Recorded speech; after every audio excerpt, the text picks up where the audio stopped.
வேதம் கேட்போம். ஏசாயா 30 அதிகாரம். பாவத்தோடே பாவத்தை கூட்டும்படி என்னை அல்லாமல் ஆலோசனை பண்ணி என் ஆவியை அல்லாமல் தங்களை மூடிக்கொள்ள பார்க்கிறவர்களும் என் வாக்கை கேளாமல் பார்வோனின் பெலத்தினாலே பெலக்கவும் எகிப்தின் நிழலிலே ஒதுங்கவும் வேண்டுமென்று எகிப்துக்கு போகிறவர்களுமாகிய முரட்டாட்டம் உள்ள புத்திரருக்கு ஐயோ என்று கர்த்தர் சொல்லுகிறார். பார்வோனுடைய பலன் உங்களுக்கு வெட்கமாகவும் எகிப்தினுடைய நிழலொதுக்கு உங்களுக்கு இலட்சையாகவும் இருக்கும். அவர்கள் பிரபுக்கள் சோவானிலே போய் அவர்கள் ஸ்தானாபதிகள் ஆனோஸ் மட்டும் சேருகிறார்கள். ஆனாலும் தங்கள் சகாயத்துக்கும் புரோஜனத்துக்கும் உதவாமல் வெட்கத்துக்கும் நிந்தைக்குமே உதவும் ஜனத்தினாலே யாவரும் வெட்கப்படுவார்கள்.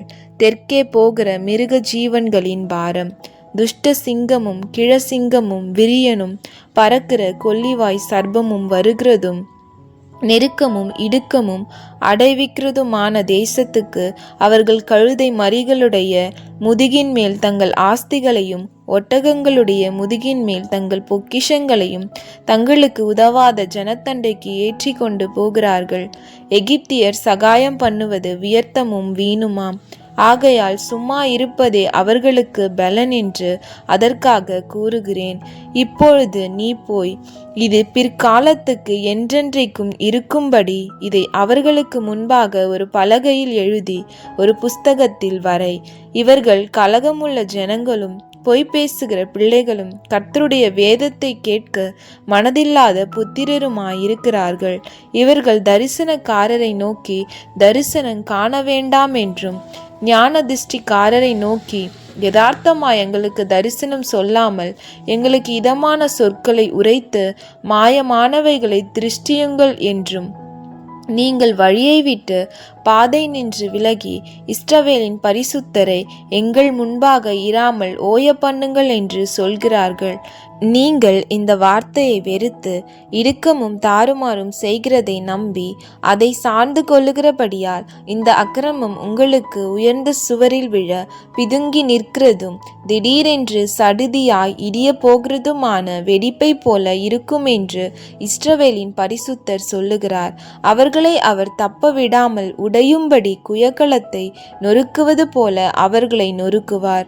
அடுப்பிலே நெருப்பு எடுக்கிறதற்கும் குளத்திலே தண்ணீர் மொல்லுகிறதற்கும் நொறுங்கின துண்டுகளில் ஒரு ஓடாகிலும் அகப்படாதே போம். நீங்கள் மனம் திரும்பி அமர்ந்திருந்தால் ரட்சிக்கப்படுவீர்கள். அமெரிக்கையும் நம்பிக்கையுமே உங்கள் பெலனா இருக்கும் என்று இஸ்ரவேலின் பரிசுத்தராயிருக்கிற கர்த்தராகிய தேவன் சொல்லுகிறார். நீங்களோ அப்படி செய்ய மனதா இராமல் அப்படியல்ல, குதிரைகளின் மேல் ஏறி ஓடிப்போவோம் என்கிறீர்கள். அப்படியே ஓடிப்போவீர்கள். வேகமான வாகனங்களின் மேல் ஏறிப்போவோம் என்கிறீர்கள். அப்படியே உங்களை துரத்துகிறவர்கள் வேகமாக துரத்துவார்கள். நீங்கள் மலை உச்சியின் மேல் ஒரு கம்பத்தை போலவும் மேட்டின் மேல் ஒரு கொடியை போலவும் மீந்திருக்கும் மட்டாக ஒருவன் பயமுறுத்த 1000 பேரும் 5 பேர் பயமுறுத்த நீங்கள் அனைவரும் ஓடிப்போவீர்கள். ஆனாலும் உங்களுக்கு இறங்கும்படி கர்த்தர் காத்திருப்பார். உங்கள் மேல் மனதுருகும்படி எழுந்திருப்பார். கர்த்தர் நீதி செய்கிற தேவன். அவருக்கு காத்திருக்கிற அனைவரும் பாக்கியவான்கள். சியோனை சேர்ந்த ஜனங்கள் எருசலேமில் வாசமாய் இருப்பார்கள். இனி நீ அழுது கொண்டிராய். உன் கூப்பிடுதலின் சத்தத்துக்கு அவர் உருக்கமாய் இறங்கி அதை கேட்டவுடனே உனக்கு மறு உத்தரவு அருளுவார். ஆண்டவர் உங்களுக்கு துன்பத்தின் அப்பத்தையும் உபத்திரவத்தின் தண்ணீரையும் கொடுத்தாலும் உன் போதகர்கள் இனி ஒருபோதும் மறைந்திருக்க மாட்டார்கள். உன் கண்கள் உன் போதகர்களை காணும். நீ வலது புறமாய் சாயும் போதும் இடது புறமாய் சாயும் போதும் வழி இதுவே, இதிலே நடவுங்கள் என்று உங்களுக்கு பின்னாலே சொல்லும் வார்த்தையை உங்கள் காதுகள் கேட்கும். உன் சுரூபங்களை மூடிய வெள்ளி தகட்டையும் உன் விக்கிரகங்களின் பொன் ஆடை ஆபரணத்தையும் தீட்டாக எண்ணி அவைகளை தீட்டுப்பட்ட வஸ்திரம் போல எரிந்துவிட்டு அதை சீப்போ என்பாய். அப்பொழுது நீ நிலத்தில் விதைக்கும் உன் விதைக்கு அவர் மழையையும் நிலத்தின் பலனாகிய ஆகாரத்தையும் தருவார். அது கொழுமையும் புஷ்டியுமாயிருக்கும். அக்காலத்திலே உன் ஆடு மாடுகள் விஸ்தாரமான மேய்ச்சலுள்ள ஸ்தலத்திலே மேயும். நிலத்தை உழுகிற எருதுகளும் கழுதை மறிகளும் முரத்தினாலும் தூற்று கூடையினாலும் தூற்றப்பட்ட ருசியுள்ள கப்பிகளை தின்னும். கோபுரங்கள் விழுகிற மகா சங்காரத்தின் நாளிலே உயரமான சகல மலைகளின் மேலும் உயரமான சகல மேடுகளின் மேலும் ஆறுகளும் வாய்க்கால்களும் உண்டாகும். கர்த்தர் தமது ஜனத்தின் முறிவை கட்டி அதன் அடிக்காயத்தை குணமாக்கும் நாளிலே சந்திரனுடைய வெளிச்சம் சூரியனுடைய வெளிச்சத்தைப் போலவும் சூரியனுடைய வெளிச்சம் 7 தனையாய் 7 பகலின் வெளிச்சத்தைப் போலவும் இருக்கும். இதோ, கர்த்தருடைய நாமம் தூரத்திலிருந்து வரும். அவருடைய கோபம் எரிகிறதும் கனன்று புகைக்கிறதுமா இருக்கும். அவருடைய உதடுகள் சினத்தால் நிறைந்து அவருடைய நாவு பட்சிக்கிற அக்கினி போல இருக்கும். நாசம் என்னும் சல்லடையிலே ஜாதிகளை அரிக்கும்படிக்கு அவர் ஊதும் சுவாசம் கழுத்து மட்டும் எட்டுகிற ஆற்று வெள்ளத்தைப் போலவும் ஜனங்களுடைய வாயிலே போட்டு அலைக்கழிக்கிற கடிவாளத்தைப் போலவும் இருக்கும். பண்டிகை ஆசரிக்கப்படும் ராத்திரியிலே பாடுகிறது போல பாடுவீர்கள்.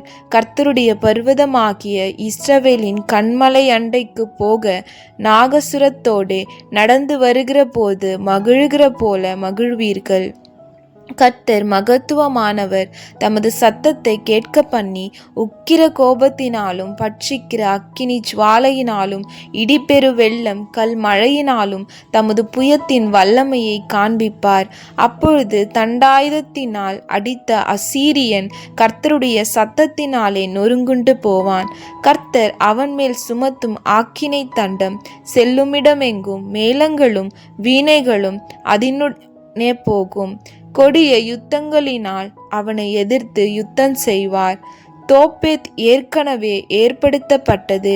ராஜாவுக்கு அது ஆயத்தப்படுத்தப்பட்டது. அதை ஆழமும் விசாலமுமாக்கினார். வேகும்படி அக்கினியும் மிகுந்த விறகும் உண்டு. கர்த்தரின் சுவாசம் கெந்தக தீயை போல அதை கொளுத்தும்.